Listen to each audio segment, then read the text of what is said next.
여러분 안녕하십니까? 연방정부가 폐쇄되면서 우려했던 대란이 서서히 나타나기 시작하고 있습니다. 국립공원과 모든 박물관들이 문을 닫은 데 이어서 이민 서비스, 은행 융자 서비스, 연방식품의약국, 노동부, 국세청 등 곳곳에서 문제가 발생하고 있습니다. 이민국 서비스가 일부 중단되면서 취업 이민 수속이 지연되고 있고 영주권 문호도 제때 나오기 힘들 전망입니다. 특히 미국 주택시장이 회복세로 돌아서고 있는 판에 찬물을 끼얹는 꼴이 됐습니다. 국세청의 세금 기록이 확인돼야 융자가 이루어지고 클로징이 이루어져야 하는데 이 모든 것들이 차질을 가져오면서 다시 주택시장이 얼어붙게 됐습니다. 이런 식으로 연방정부 셧아웃이 한 달여간 지속되게 되면 경제 손실이 550억 달러에 이르게 되면서 부채로 인한 악재가 이어지게 됩니다. 뿐만 아니라 정부 폐쇄가 며칠간만 지속돼도 경제 성장률이 0.1% 하락시키는 악영향을 가져오게 되는데 이러한 사태가 2주일을 넘기게 되면 2.2%까지 낮아진다는 전망이 나오고 있습니다.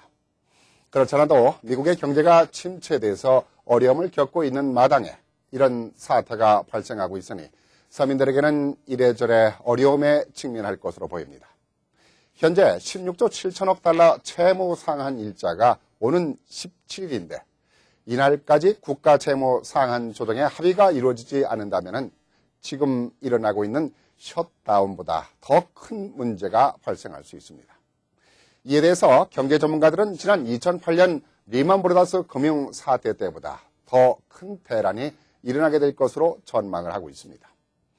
이런 국가 대란으로 연방 공무원 80여만 명이 일시 해고되고 남아있는 직원이라 해도 월급이 동결되고 있는데 533명의 연방 상하 의원들은 세비를 꼬박 받아 챙기는 웃기는 일이 벌어지고 있습니다. 연방 정부가 폐쇄돼도 세비를 받도록 법으로 정해져 있기 때문이라고 하는데 이런 법을 만들어 놓은 미국의 국회의원들의 발상 자체가 너무나 어처구니 없습니다. 여론이 따가우니까 일부 의원들은 다시 세비를 반납하고 있다고 하지만은 공무원들의 월급은 동결해도 되고 자신들은 받아야 한다는 법을 만들어 놨다는 자체가 할 말이 없습니다.